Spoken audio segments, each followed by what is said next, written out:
Welcome to the Heart of Soul podcast, an exploration of who you are, what you are, and why you are, offering new ways to investigate age-old questions at the heart of you.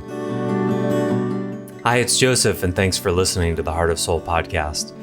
This episode completes our money conversation from last time. We address why spiritual people tend to have money problems, what coming from an emotional lack looks like when relating with money, the unholy marriage of money and compensatory will, money versus meaning seeking, and of course much more. And finally, one more announcement. Tomorrow on June 17th, 2023, in the Clubhouse app, our friend Eric Grace will host a gathering of EBE and SelfMentors to talk about Edenity and answer questions for participants. That'll be at 10:30 a.m. Pacific time on Clubhouse in the Holy, that's with the WH, the Holy Human Club. Stace, Brie, Eric, myself, and others will be there, and when we get together, interesting things tend to happen, so I hope you can make it. Look for the invite if you like in the show notes, or you can just go on Clubhouse and look for Holy Human Club. Google might get you there too, who knows. If you can't make it and want to email questions for us to field, you can email me at joseph, Josef, at clearandopen.com. Thanks for listening. Greetings and welcome forward, everybody. Hello, Stace. Thanks for being here. I love when you wear purple. Something special about when you wear purple. So we're going to complete the money conversation today, but we're probably going to talk about a bunch of other things because there's a lot arising in time and space and elsewhere at the moment. We were talking briefly before I hit the record button about money and control as possibly a door in. Any thoughts on where to start today? Yeah, I do, actually. So, you don't need to have a high CQ to realize that reality at the moment in our world is basically a dumpster fire at the moment of polarized craziness, basically. Possible presidential candidates talking about the size of penises between Trump and DeSantis. It's just one example. They're not doing that again, are they? Oh, it went to another level. It came up again? The Trump people figure they've got to stave off DeSantis, so they're calling him Little D, and on purpose, a double meaning, DeSantis and little penis. Wow. This is the level of juvenility that supposedly someone who wants to, not maybe the most important leadership seat in the world, but one of them certainly is at this level of juvenility. So that's just one example of the dumpster fire. And what happens is all of us in this case, whether we're consciously tracking or not, in my opinion, are employing some sort of muffling, a control-based muffling, a shrinking of our world to keep us, if you're porous to what's going on in the world, from the stuff reaching us too deeply. So we kind of hunkered down, and it triggers up our control aspect that's part of our, of course, emotively and authentic being. And so in that sense, what I wanted to start with today was how all of our relationships to money, or how we've been conditioned to relate to money, is always from lack. In other words, this is why no matter how many yachts Bezos can get, it's never enough. It's never enough. It's never enough. The whole reason we became conditioned to relate to money from lack is because our self has been conditioned to come from lack. We never got fed in the heart and soul in childhood. So every domain, not just money, is infected to some degree. Maybe money and sex the most. But all domains are infected with a coming from lack.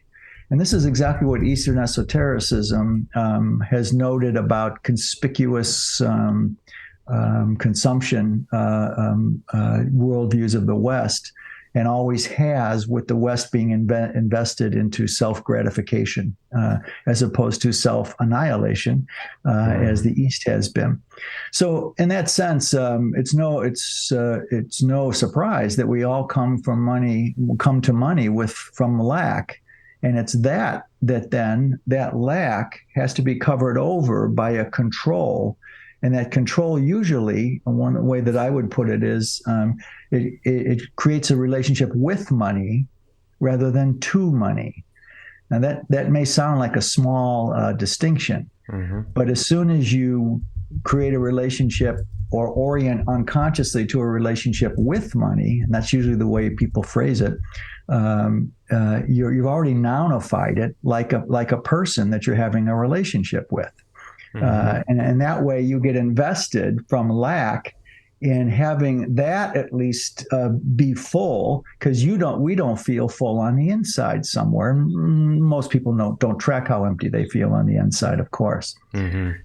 So if that makes sense. Let me insert something here. I was just talking with my beloved last night about this feeling, I think probably related to that I was on the eve of receiving my new Mac, which I have alive and lit up next to me. I'm so excited about it because it's going to make video editing these things and other things so much easier. But I was feeling how I'm at a point where I make enough money that I can buy whatever I want. And because I don't need to have a Ferrari or Bugatti or whatever, I drive a $8,000 truck that's a 2004, and I have the house of my dreams already. I don't want for anything. And the result of that, and it's relatively recent, and the result of that is there's a sadness there because I can no longer have this tape that ran for the first 45 years of my life. That's like, one day when I have enough money, then I'll be happy. And I got to a point where, and it's very fortunate for me, of course, because not everybody has that, but it seemed to me like it's a productive dead end, right? Like I've dead ended somewhere in me. And I never, of course I was a pretty intellectual and spiritual person. I never really believed consciously that money would make me happy, but that scarcity is in the unconscious anyway. Right. You have to, for most of us, you have to feelingly and embodyingly dead end that. To be able to feel the what's underneath that is a meaningfulness lack. Yes, exactly. That Always. Money was holding in some placeholder way. Yeah, good way to put it, Joseph. Yeah, that's that's that. Well, let's go there for the moment then. This coming from lack, because we're already starving on the inside, heartfully and soulfully, but unconscious of that fact, we unconsciously reach for money to fill in the gap of wholeness, fullness, and meaningfulness that we lack. And so we get hooked into this, that money creates happiness. Now, this is a slippery set of words put together in one sentence, because I can understand when people say money gives us happiness, depending on how they define the word happiness, right? But as we said last time, when you're full with a real meal, you push away from the table. But when you're not, you stay eating because you've never gotten actually nourished by that which you were eating. And so you stay at it, and that's the definition of a drug, of course. So for Edenity, happiness is for insects. Happiness is not having to worry about survival more than it is all the toys you can buy or not buy. It's about survival. And so happiness is is the shallow waters for Edenity. Joy now is a whole other dynamic, and no one can actually feel or embody, as you just said, a state of joy about their monetary world until they are reaching down into some core unconscious placeholding, like you just said, that's working itself out. And this also explains the dynamic I experienced of the more money I made, the more I worried about money.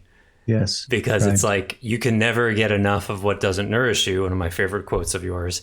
And also the more you're getting what doesn't really nourish you, the more you have to grip on it to try to wring out the meaning and fulfillment out of it that's not actually in it. So exactly right. Yeah. you know, more money or more whatever it is, you got to you have to have more control about it.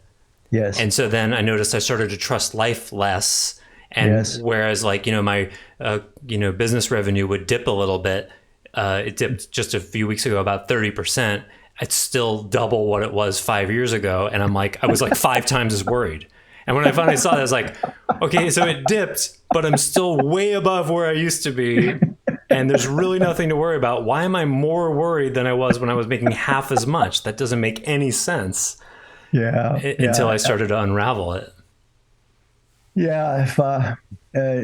So what to qualify for a state of joy would require exactly a unpacking and realizing and not getting less triggered by a state that might be arising, right? For Edenity, especially since 2012, this is where 2012 comes in here too, because before we were supported to manifest through will states of gratification in a way that we're not able to do anymore. The new yin divinity that rules the aegis, the sun has the sun, at least in the way, and not in Germany, the yang sun has set and the yin moon has risen, and now it's about a quarter of the way, a third of the way off away the horizon to the what do they call the not the apex, bottom, the nadir? no, the top, the opposite, the top apex is the top. Yeah, but that's the outside of the top. Oh yeah, there's another word. There's a word for the inside of the top. Anyway, that. By the way, you made a quick reference. I don't want to leave people hanging. In German, because it's a 3-gender. There's male, female, and neuter in German. And fascinatingly, it's sun in their language is feminine, die Sonne, and der Mond is masculine. They masculinize the moon, which we could probably go on a short sidebar as to what's going on in their psyche causing them to do that. Well, I can, with about 11 or 12 dots, I can connect that to the rise of Nazism and the dupability of them to Hitler. Not everyone, but a majority enough to be cowed by his and seduced by his message of glory, returning glory to Germany after the ignominious loss in World War I. Right. But anyway, back to our topic. Yes, thanks for that, though. That's a good thing to do. We're not supported to manifest money or relationship or our soulmate or anything else we want in the way we have been for, about 130,000 years. So now we're supposed to get stiller and draw, yin-like, draw to ourselves our bounty, beauty, bounty, and meaning, as opposed to trying to manufacture with our will beauty, bounty, and meaning.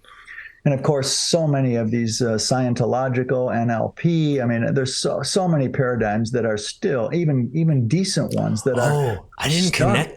You didn't connect that. Yeah, I collectively call those the self-empowerment paradigms. Right. And I've been really feeling itchy and wanting to write a series about where they came from and the flaws with them. And it didn't occur to me really until you said that, like that they're going to be the first to go because they're the most willful.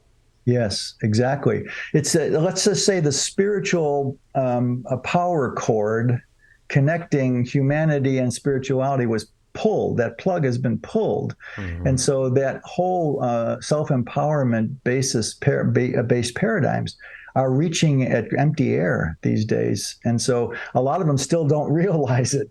You try to stop a freight train, 100-car freight train going 100 miles an hour, you turn off the engine and it's going to glide for a long time. So that's what's going on there.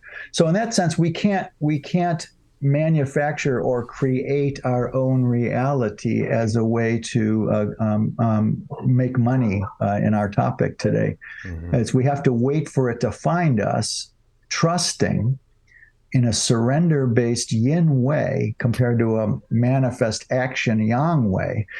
We have to trust that our emerging authentic emoto soulful wholeness will draw to us exactly the amount of money, exactly the amount of meaning, and exactly the amount of beauty, bounty, and meaning that we can handle at any one moment. Mm-hmm. So that is a whole other seat of being that is just not embodied by the vast majority of people still, even though we're over 10 years into the 2012 switchover to yin divinity. So if we change the definition of happiness as actually a drug, because it's based in coming from lack, you get happy when you no longer feel pressured that you have too little. Okay, Yeah. now I'm happy, content. I heard Adyashanti once was talking about eating, and he's like, do you eat until you're full, or do you eat until your state changes? And I thought that was Yes. really clever. Yeah, I that's had right. eaten after dinner last night. I was feeling really done, and I'd done a little bit of overeating recently, and so I was trying to back off to lose some of that extra pounds that I don't gain weight easily. So it was time to back off a little. And then I saw this papaya that like it was really ripe and it needed to be eaten, and I started to like, oh well, I'll just eat it. And I was like, wait a minute, I don't actually need this. Why am I reaching for it? And there was what's going on here? And it's food and money have so much in common that way. There's just like, oh well, why wouldn't I want more? I mean, it's like it's gonna make me feel better. It's sitting right there begging you to eat it. You know, it's. I have the same neurosis with wine. Even though I drink about half the wine I did 5 or 10 years ago, these days, if there's this much left in the bottle, I can't leave it in the refrigerator if it's a white. I can't leave it in. And Brie always looks at me like I'm out of my mind. Well, there's only a little bit left. I gotta finish it. Yeah, sure. And so, and then I drink it, and then I realize, because sometimes it's just fine. Other times when it kind of backs up on me, and I have a really good track with the effect of things I put into my mouth, what their effect is. I know I shouldn't have done that, but I still have that neurosis occasionally to do exactly that same thing. Just finish it because it's right there. Yeah, it's like where are we coming from in ourselves when we make that decision about like, well, it's, there's just a little bit left, or same with like clearing your plate, which we're conditioned to do as children usually, like clear your plate, not like eat until you actually feel that you're nourished, but that's not what we get. My serious relationships that where I lived with a woman over, was not that many in my life, 4 of them. Every one of them, I always, since I was a young kid, my plate is never all the way empty, almost never. And I've always gotten shit for that my whole life from my parents, and don't waste it. There's kids in China starving. Not anymore, Ma. Of course there is, but you get the point here, is that I stopped when I wanted to stop naturally, and I was only malconditioned to finish the plate to please my parents or the expectation. Right? Oh, I definitely did. Yeah, for me, it was like one of the ways I got seen as a child was my ability to eat copious amounts of food. So it was like an athletic achievement for me. And I can still eat a lot. I don't as much but I used to be able to eat like I could probably compete in eating competitions and do okay. Well, after your beloved and you found each other to see, she has the same capacity. It's astounding to me. That's a soul species thing. It is, but you're both slim, trim people. That's a Raphaelite thing. See our series on soul species. It seems to be part of that, at least for some of us. And and so I still, to this day, I always finish whatever's on my plate. And I didn't really think about it until just now, because there's sort of an achievement, like, look what a achiever I am, look what a good person I am. But I'm not, I'm coming from the outside in when I do that. So I'm going to pay closer attention. Well, like we said, thank you. Great sidebar there. So in the track we're on, last time we talked about the difference between a meaning seeker and a money seeker. That's really where the road bifurcates. And we want money to provide meaning. And this is why a lot of times spiritual people struggle with money. because they're naturally sort of have a seed of being that prioritizes meaning over money. But since they're like everyone, spiritual people are just as malconditioned and starving from childhood and societal lack of soul food. What we're going to do in that case is actually, you may have a spiritual meaning conscious track, but you will have a money seeking track coming from lack to some degree in the unconscious. Now, what that does, it gives a dissonant energy message to the universe, to spirit. Well, I want meaning, but I need money. And the tricky part is that's also true in a reasonable way. So it gets all gnarled up on the inside. And that just really makes it difficult to draw from your spiritual meaning seed of being sufficient money to take care of business, so to speak, the business of life. So in that sense, until we're more fully seated, never done, more fully seated in our emotive soulful authenticity, the more our meaning seeking starts to pay off. Only for a short 9 or 10 year span, 2004 to 2015, that's 11 years, did I have a modicum of not worrying about money. And that was never making more pre-tax about $75,000, $80,000 a year, which is still lower middle class at that time. At that time, it was middle class. Now it's almost lower middle class. But it was comfortable. And Brie and I together, we made enough to have a year's worth of money in the bank. And no worry about the revenue stream in our life, because we were busy, 6 days a week, 5 days a week at that 10 or 11 year period. When that collapsed, as it should have, then again, I was forced, even though we both had enough money in the bank to survive, the revenue stream absolutely stopped for about 4 years. So we went down. All of our savings got used up, basically, even though we were very careful. But at the time, then at one point in 2017 or 2018, we were down to $7,000 savings. Whoa. And that was the lowest I've had and I was in my 60s. And this was really scary. So now things are rebooting again. But in that sense, all that necessity of the collapse had to reboot, and it took me 4 or 5 years, just speaking from my side, to get rebooted up to the meaning-based, to start, and surrender-based with yin divinity, to start drawing more. And now the trickle has turned into a sporadic but steady interest since we just came back from Europe, Brie and I. And I'm getting requests now to do 2-3 reads a week, which It was 2-3 reads every 3 months that I was getting before. And Brie's got more people knocking on her door.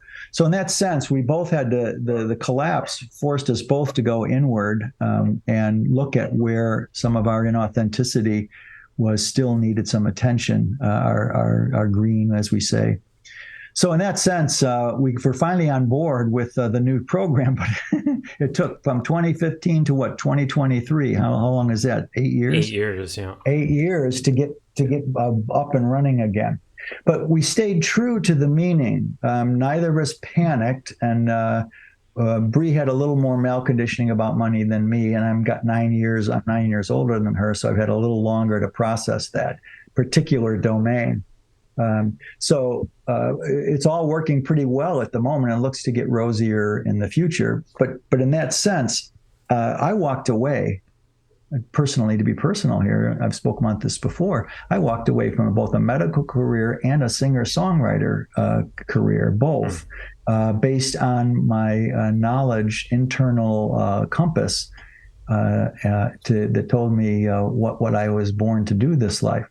So I've been living in trust of divine being my whole life and never had to live on the street.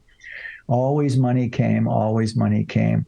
But that's why it's so hard for spiritual people to really gather much money. They're giving a mixed message to divine being because, and again, with all compassion, our psychology and our philosophical based, psychological and spiritual and philosophical paradigms just don't recognize how much they're just looking at who we are today and trying to deal and cope with all that and diagnosing all problems from that without realizing that 2/3 of us is not our real self. What's the mixed message? The mixed message is that consciously the spiritual people want to surrender to meaning as their basis of life, but inside they're still starving for as yourself from lack. So that's going to absolutely create some sort of over-attachment to money to fill in that hole. An emotional lack. Emotional lack, because yes. they're using spirituality to override or repress or transcend emotional wounds. Exactly right, because that's what most of them have taught them to do. Yeah. Not go deeper toward negative emotions instead of coping with or trying to get away from negative emotions. You have to go. I just had a talk with someone who asked to read this past week. They were astonished to hear that our picture of things says to go further into so-called negative emotions because we don't see any emotions as negative. We see them only as message bearers, as flag bearers of internal unconscious suffering. So we have to go further into all of our negative emotions. And that's no more really applicable, equally applicable in the world of money.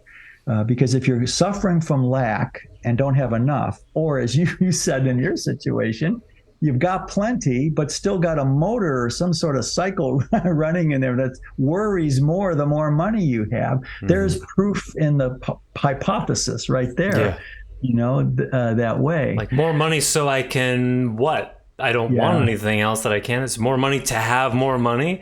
I compare that to, it's like stockpiling gasoline because without knowing where you want to drive to. Like, I don't know where I want to drive to, but I want to make sure I got a lot of gas. So when I figure out where I want to go, I have enough. Yes. That's really great. Talk about being out of the now, huh? With that, talk about projecting the future from a wound-based past or a lack-based past. I had a thought recently. I turned it into a haiku, but the idea was that one of the central aspects of our green and authentic self is that it thinks that we can feel love while repressing emotional pain. Yes. That's like the most upstream cake and eat it too dynamic. It tries to play traffic cop with emotion and get the good ones and repress the bad ones, and it just doesn't work. Think that they'll arrive at love.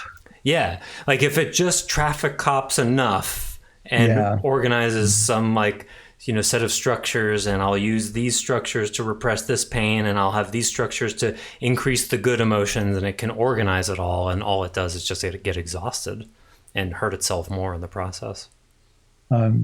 Absolutely right. It's literally a Sisyphus end game. It never resolves.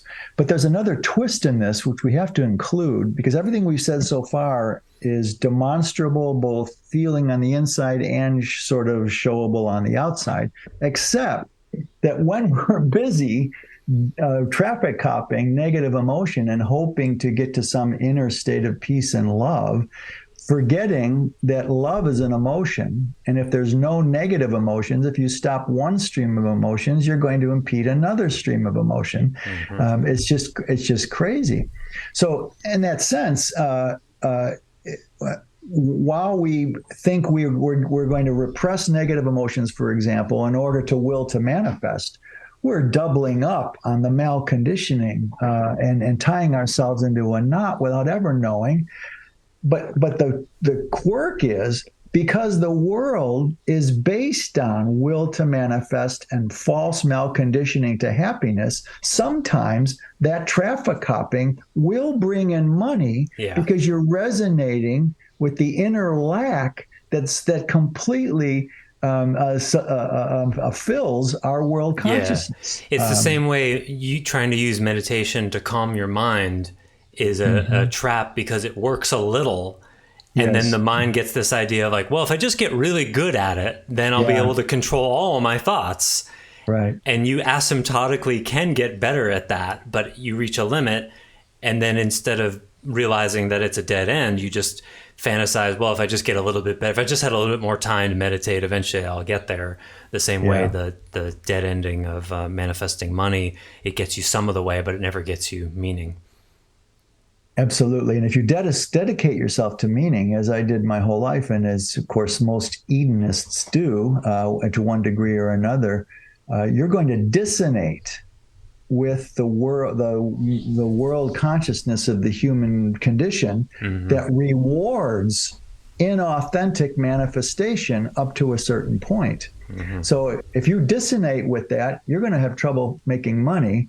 But sometimes, as you just said, you will make money because you're resonating with the toxic world consciousness. Well, we have to insert J. Krishnamurti's quote, "It's no measure of health to be well adjusted to a sick society" here. And not only will it work resonatively, but you'll be lauded and rewarded for it by people who will shake your hand and say, good job willfully overriding your emotions. You're hired, you know. Yes. Or, boy, you certainly positively manipulated me in that job interview, so I know you'll manipulate new customers to get more business to our firm. Yeah. So, rewarding inauthenticity and speculative strategy.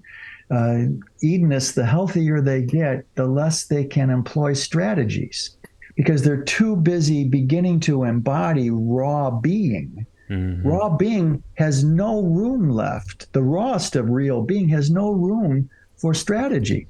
That's why we oftentimes call the green and authentic self the strategic self, because it has to strategize to survive and thrive in this world, in this dumpster fire world now.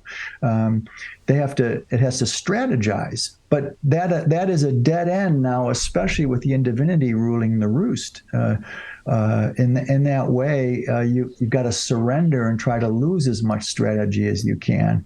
And that means losing the strategy of trying to override or transcend negative emotions.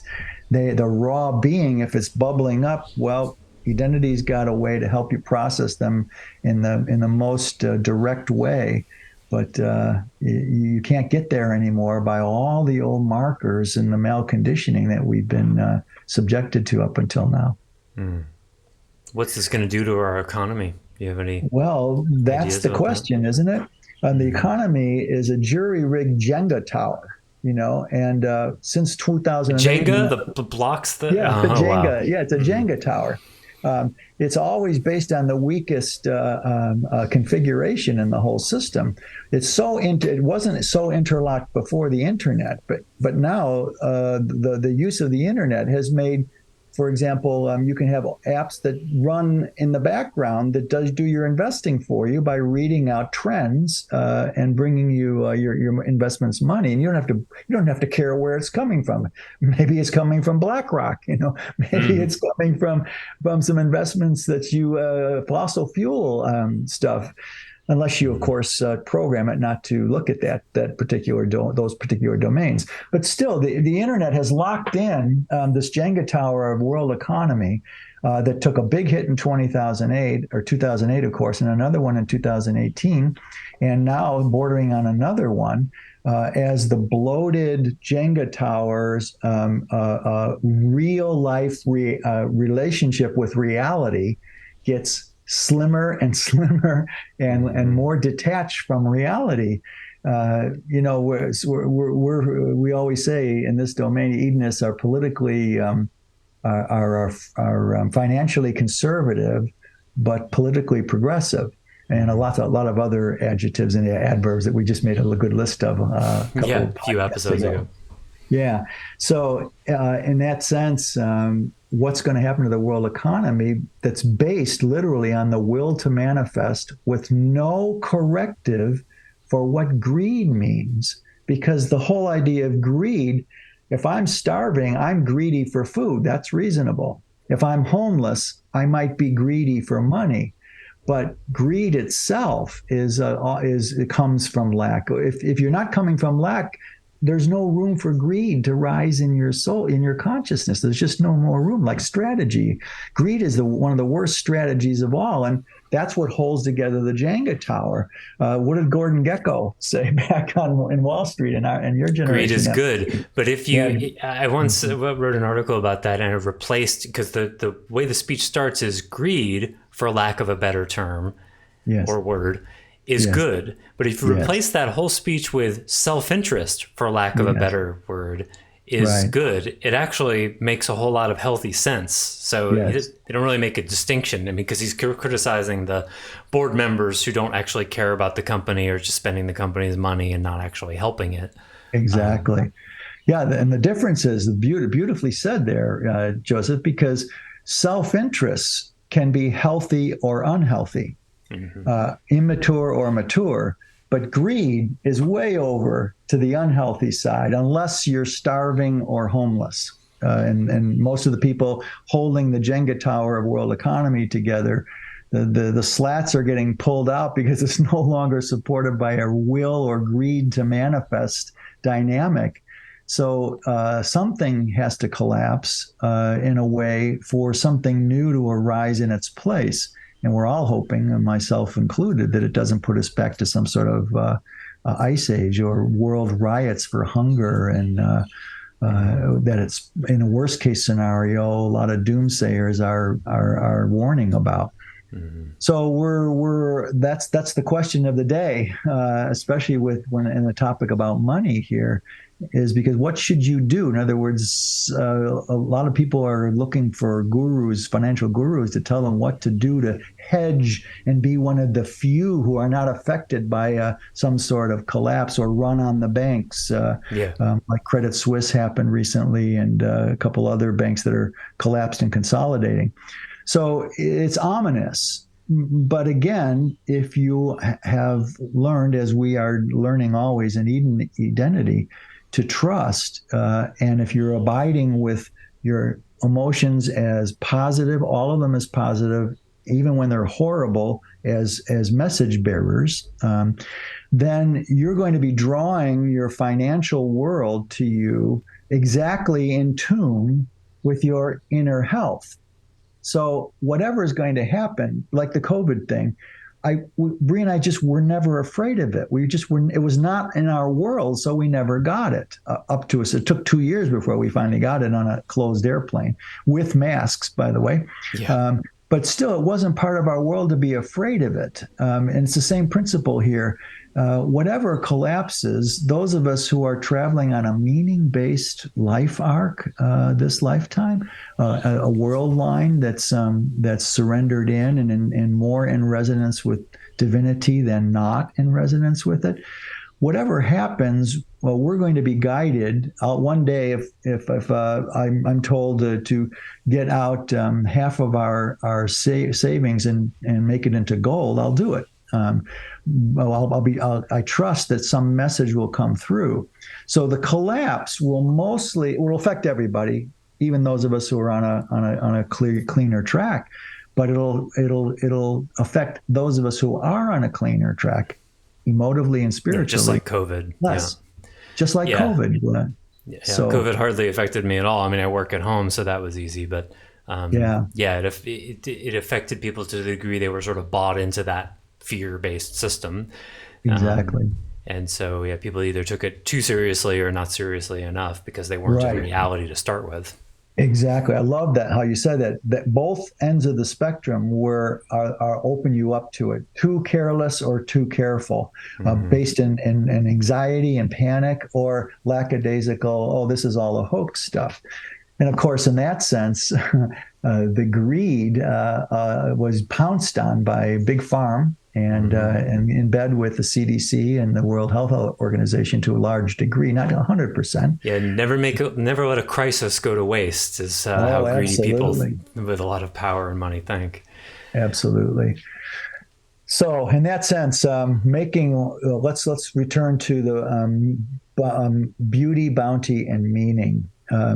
What we call beauty and bounty and meaning, of course, we have to go one more meta step with that to complete it, is that what we call or relate to or define as beauty, bounty, and meaning is going to depend on our filters of still persistent unconscious wounding.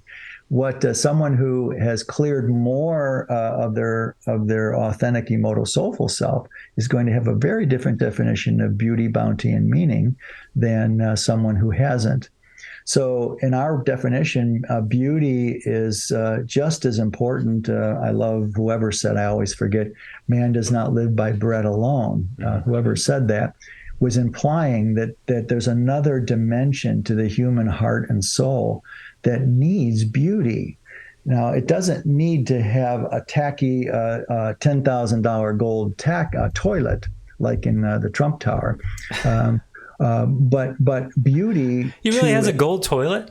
All gold, pure gold toilet. I knew about the gold sort of milieu, but there's a toilet made out of gold? Yeah, I don't know if it's the whole porcelain is coated with gold or it's just the seat, but yeah, it's a gold toilet. Yeah, it's a big joke. So anyway, beauty for an Edenist is resonating with the spirit, our spiritualized humanity. Whatever resonates with our spiritualized humanity is beauty.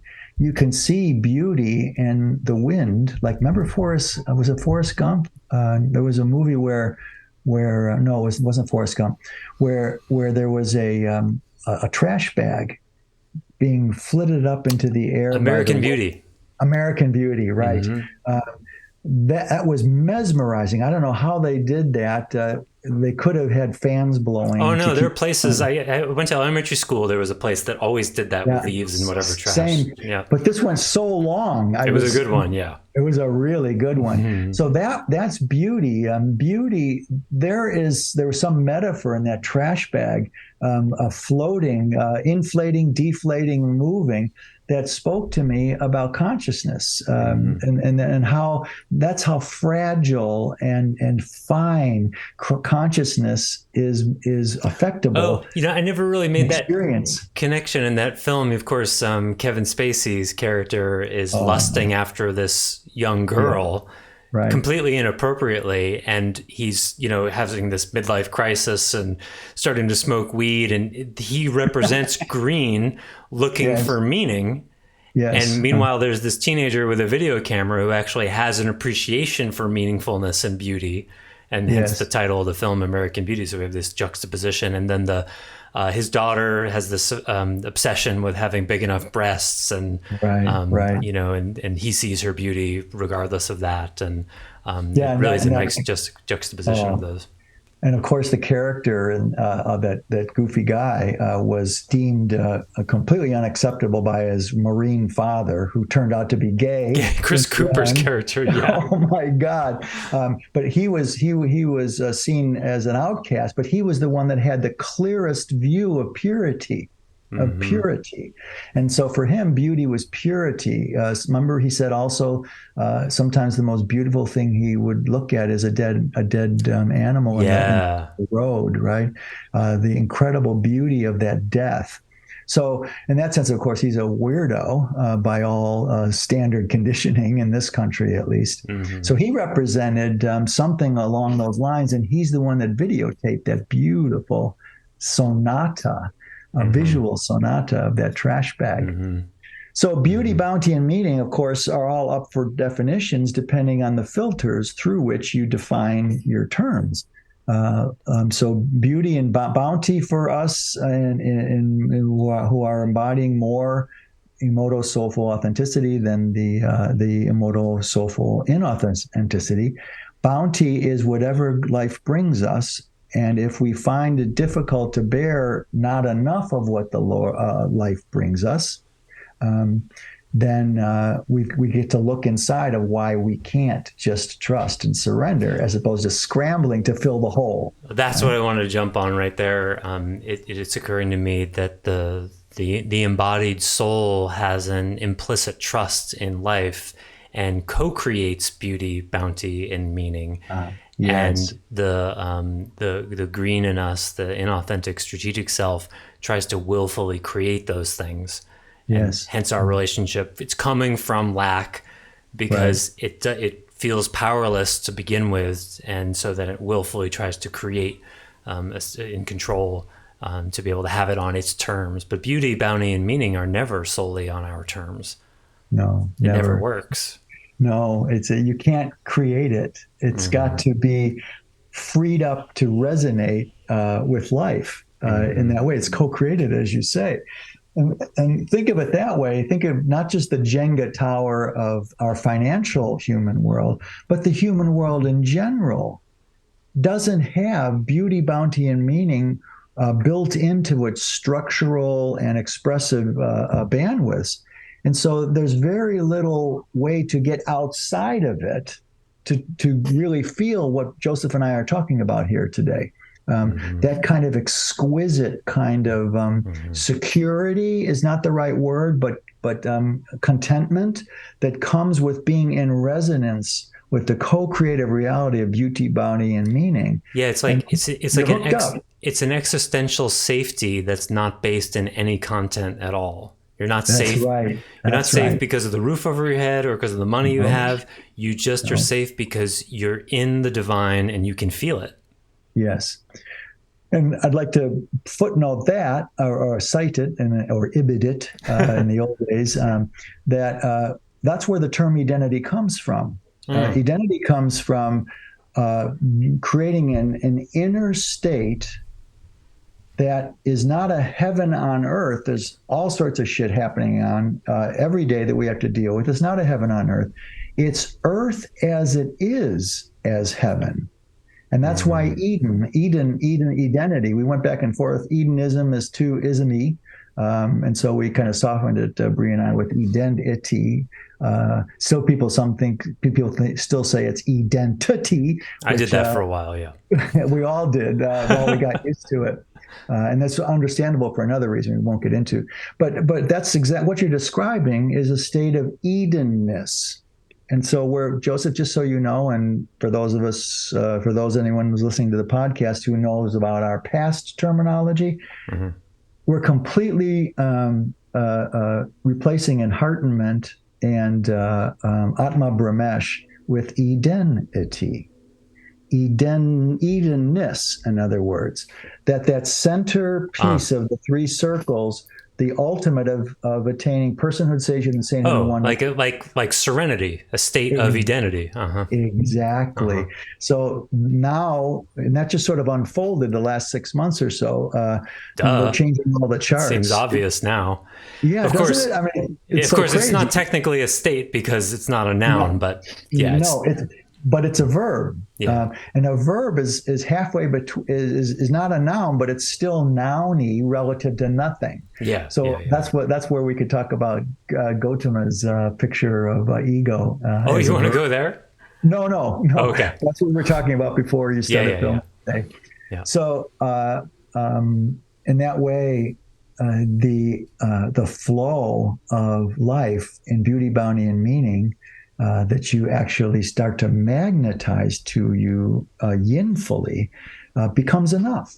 We live in a sweet little 100-year-old studio separate house that is only about 800 square feet, between 700 and 800 square feet, but it's enough. We both want a bigger place. We're getting we want a little bigger spot, and we're still renters, of course, being a paradigm inceptor and going with everything we're just saying here. I never attracted a lot of money, just some stability here and there, but I never was homeless. So that's all fine. I like that you have plenty of money. And so we only work. I like it too. Yes, and that's so great. I love that you have that, we're surrounded by people who love us and respect us. So in any sort of difficulty, we have a little community where we'll help each other one way or another. In any sort of big collapse or world crisis, right? We'll do our best to help each other. So in that way. I worry less about money than Brie does. Brie is more in touch with a lot of the technical aspects of our world. I'm more in the non-technical, but we have big overlaps there. And I don't worry about money so much. I don't worry about being penny wise and pound foolish. So And in that sense, well, yeah. let me insert something here about my own experience these days. So I had a 30% drop in my revenue over the last month or so, and I immediately noticed the willfulness, the willful green in me that's like, all right, well, let me do the things I know will make it rain. Because The rainmaker. Oh, I yeah, love that. because Yes. I don't know if I still am because I don't really let that out so much anymore. But I used to be a very good willful manifester and have Yes. thrown together a lot of revenue really fast. Yes. And I just saw, I was like, okay, so there's a dip. I've got enough savings. There's no need to snap into green action here. I'm gonna do nothing, even though I could go find the money. I'm gonna do nothing and just sit in this discomfort and reflect on what's going on and do my Right. work. And I Right. was talking to your wife Brie about it, and she's like, "Well, maybe you need a break." And it was like, "Yeah, that's one of the things that occurred to me." And what I see though is because I've had some business owners come to me wanting help, and there was one in particular I was talking to because I'm losing the ability to do pure business coaching slowly. Congratulations. Yes, thank you. Congratulations. Yes. I still can do it, but like without any psycho-spiritual context, I'm losing the ability to do that. And I was talking to a prospective client, and he was talking about what he needed, and I wasn't even being very overt about what I was seeing or what I saw the path was. But at one point, it was really vivid in my mind. He's like, "Well, I don't need a therapist." And him saying that told me he really needs a therapist. Of course, only someone who did would say that. Yeah. And so when he said that, I was like, I must be, semi-consciously guiding him into an internal look at himself in a way he Yes. doesn't want to do. Yeah, triggered him. Right. Yeah, it's The shoe exactly. fit. The shoe fit. Yeah, exactly. The shoe fit. And I wasn't even being that heavy-handed, No. but apparently Right. it was enough. Yeah. And we had a lovely conversation, and I never heard from him again.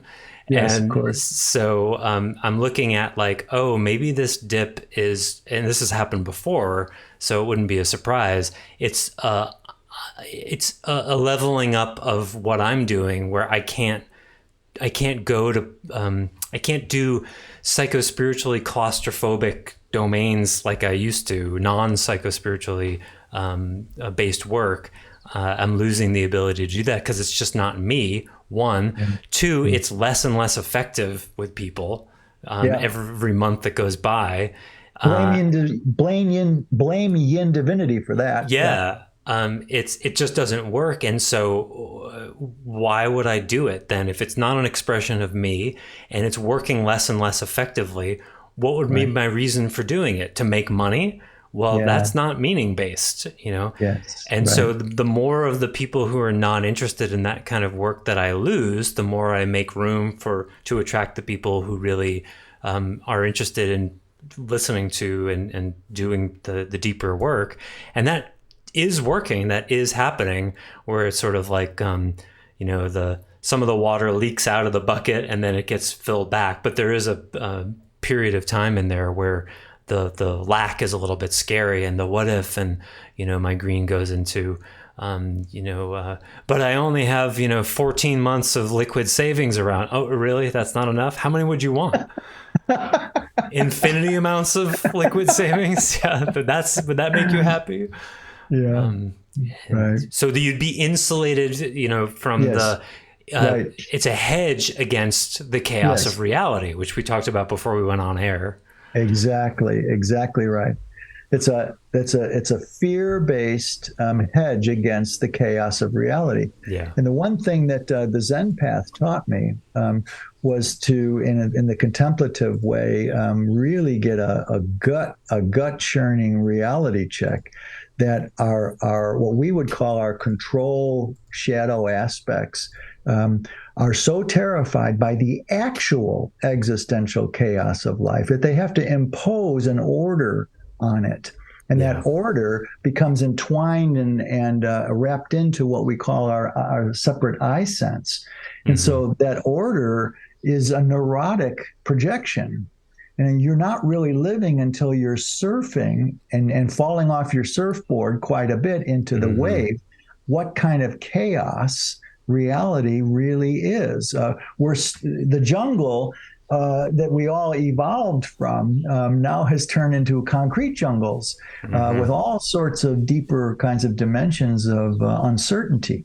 So in that way, to ride the unpredictable waves of life that we call chaos is to be in tune with life, instead of trying to create an artificial human neurotic-based projection that insulates us from it. Yeah. It's like the inauthentic self sees beauty, bounty, and meaning as nouns it can create, capture, and file away. Create, capture, and keep. Turn on and off like a faucet. Yeah. And what the reality, the unfortunate for Green's reality is that beauty, bounty, and meaning and chaos are inextricably intertwined. Yes. And that's a sainthood thing. Well, that's a triple hood thing. Triple hood, yes. And see, that's what the tragedy, Joseph. I love the track that you just illuminated there, because the West's metaphysically founded worldviews are all about what you just said, but the East goes to the other end and subtracts the self altogether as either unreal or neurotic in itself. And so they don't have any picture in the middle where you can have 1 foot in humanness and 1 foot in spirit, completely resonantly, when you're not operating out of your emotively inauthentic selfhood and all of its projections. But of course, Buddhism and Advaita Hinduism, Advaita esoteric version of Hinduism, they all were seeded, all the religions, in a pre-psychological era. So they either got to go wholesale, too much bloated like the West, or too spare on the East. And Edenity, it's that middle, right down the middle. And that's exactly what you were illuminating with what you just said. I want to break down the 3 hoods and how each of the hoods relates to the ability to be with beauty, bounty, and meaning as chaos. I want to break that down. Go. You want me to do it? Oh, well, that was great. So in personhood, it would be, each one of them you could write pages about. It's hard to cover beauty, bounty, and meaning. They're so broad, all of them. But I'd say in personhood, you have to heal the fear of being, which includes unworth near the very bottom, to be able to feel personally and soulfully worthy to receive that goodness. Yes. Such that it doesn't have to be nounified and organized or modified in some way, because real goodness is actually extremely threatening to protection mechanisms, because it makes you feel out of control. Real joy is terrifying to Green at first. So that's one piece of the personhood piece. You want to add anything to that before we go to Sage? I'll just a little bit of just tweak it slightly, that in the sense that self-love, which is a term that's bandied about out there, which is really bizarre to me. We know it's important. We just don't know what it is as a species. I've made some progress on that. Let's run this by you.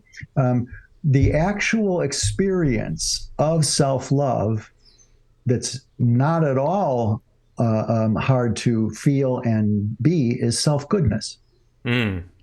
That's the actual state, not self-love. Self-love, people who are in a good state of self-love are so busy being loved, they wouldn't call it self-love. They're just being it too much. Whereas the feeling of self-love is a feeling of innocent self-goodness.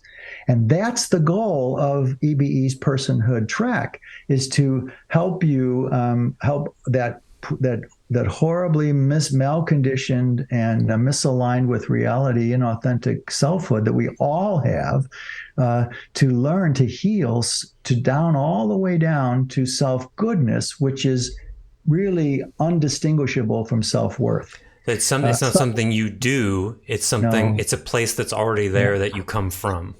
Exactly right. It's already there. We just have to, as we say so often, remove the blocks to having it fountain up in us.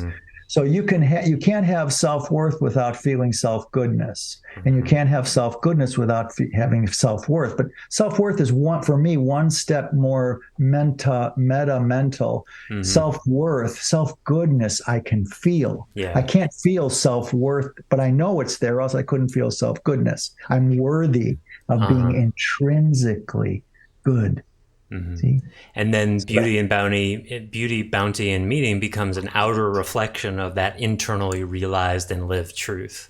Exactly right. Exactly. That's the personhood track. Yes. That's the personhood. All right. Sagehood. Well, that was a challenging one, especially this late in the podcast when I start to get hungry. Okay. So sagehood. We got 8 more minutes. Yeah. Okay, so sagehood, well, certainly the over-identification with mind causes us to nounify all things and the over-identification with mind stops us from being able to abide with the radical impermanence that life is. And so beauty, bounty, and meaning, if they are part and parcel of that divine chaos, then our over-identification with mind would cause us to, try to pick up water with the net of the mind, and it would never work. Because by default, we'll try to nounify, as you said earlier, the beauty, bounty, and meaning when they're all co-created verbs with experience, right? So in that sense, while you're unenlightened, when you're not mental, body, and soul, what you're going to do is be trapped by default in the kingdom of thingdom, right? Instead of the queendom of abidement. There's no... because the beauty, bounty, and meaning, like it's not on your terms really at all necessarily, and it can come and arise in any moment. So if you have a preset mental picture of what your beauty, bounty, and meaning is, then you may just miss it. Like I have this thing when I look really closely at insects, especially if you can see their eyes. For some reason, I always see God in them, and it will sometimes bring me to tears. Yes. And I've never had decided I'm going to experience the divine by looking at insects. That's just what happened. Yeah. And it just arises in the moment, and I didn't plan for that to happen. It's just a way I experience the divine for some weird reason, especially spiders. I'm right with you on that one. What's the God? These days, especially on the track we're on, I'm spinning here in all 3 hoods. Dragonflies. I first saw in the eyes of dragonflies God. And so, in that sense, if you're seeing, well, now we're into sainthood, though. Well, we're moving past. There's more to say about sage. It leads there, right? Because you got to be emptied out. That's another thing. Yes. You have to have enough excess self emptied out so that you can bring in the beauty and bounty that brought to you by the divine. Another way to say that, a little more excess self is not identity friendly. Yes, how would we say that? but it's not wrong. It's literally, you have to tabula rasa the mind. The mind, in order to allow soul consciousness and the soul's mental body, which is not attached to order and projections, to start operating in your consciousness. You've got to you got to lose your mind to gain God. Yeah, and so if I look at my own experience, it's like I experience myself way less as a noun than I used to, and that's what allows that to come through. Because if you're a noun, then what's going to come through you? You know, it's like you can't put a car through a house. It can go through the rain. Yes, nice, Joseph. Exactly right. So sainthood. Let's tie that up. Okay, sainthood. Beauty, bounty, and meaning. We have already basically talked about that this whole time. Yeah. Well, then there's beauty, bounty, and meaning not being on your terms. You have to you have to surrender your outcomes and expectations to something that knows way better than you do, so that you can accept the beauty, bounty, and meaning that is your soul's birthright, not necessarily your green's expectations and plans. Oh, baby, you nailed that one, bud. Nothing to add to that one. Exactly right. So in this sense, let's close it off for today. The summation sentence I'd like to have here, or like to put into the space, is that having plenty of money on the outside is not the cause of life satisfaction. It's the result of an inner peace and magnanimity and serenity that comes when all three of those hoods have been healed to reverse our default, maybe 2/3. I don't think any of us, as seed bearers here and as seed strewers, I'm a seed grower. You're a seed strewer. Your own seed, you grow your own seed, or you taken my seeds and hybridize them with you, and then you're strewing them, and we're both strewing our own seeds now. That draws to us a certain inner state that draws a whole different definition of life satisfaction. And that's how plenty of money doesn't buy, it might buy temporary happiness, but it won't buy joy. And for us, happiness is for survival, not for thrival. So in that sense, it's the result. That kind of serenity and peace is the result from having a right and healed, spiritualized relationship with money. Money's neutral. It will acquire anything that you project on it because it's not a thing. You will make your own thingness of money, like we talked last time. So to think money will buy you life satisfaction, it won't. You've got to become an inner world healed to have life satisfaction the result. And then you'll have plenty of money, just enough you'll have enough and a bit more than you need. And that's exactly where you're at right now in your world, and exactly where Brie and I are at right now. We want more because we have other dreams we want to manifest. We have manifested for us in our surrender of a bigger a home center for Edenity somewhere. That's really our only quote unquote missing piece here, is having a center for Edenity, a world center for Edenity, and then live on that property somewhere and have plenty of room for all of us to come and go as we want, who have been integral to building this paradigm. Express. That's a dream I have too, a kind of campus. Yes, campus, right. I'd love it to be designed by an architect, a multi-million-dollar thing with 3 circles. You know how Apple's campus is a big circle? Yeah. We have 3 of them with an overlap, and in each of the segments of the overlaps, we'd assign different utilities for the space. And cool. I would love that. So that the little drone flying overhead would see this tri-circled building with maybe a couple of stories on it. With the 3 circles configuration. I can see it. I don't know if it's going to happen this life, but it seems like eventually. It seems eventually, like sure. Really, it seems something seems very real and inevitable about that. So that's our I think a pretty good coverage. We can go into the deep metaphysics of paradigms, which I think our next series will be on. Joseph, maybe you can put some words to that when I complete here the next 10 seconds. But we in our podcasts of the state of the world, which we did recently, and now with money and included politics in the state of the world, we can show how Edenity affects all of the domains of the human experience. Yeah, I don't know how well I can put words around it, but we had a email conversation about I don't know, advanced paradigmatic refinement and deconstruction through an Edenity lens, something like that. A deep dive into all world paradigms. And from just looking at them through the lens of Edenity, something like that. Yeah, I mean, we did a little bit of that a while back, but we didn't go really deep into multiple paradigms. But that would be, I mean, that's like super fun for me. So why not? To me, that's where so much of my juice of my heart and soul is bubbles. That's all I can say. All right. Well, let's do that. There's certainly a lot of material there. Thank you, Stace. Thank you, listeners. Keep listening. And this is going to print. I can't remember. Well, I'm going to do the announcement about the June 17th thing. I don't know if I can't remember if this is going to publish before or after that, but we have that talk going on Eric's Clubhouse app.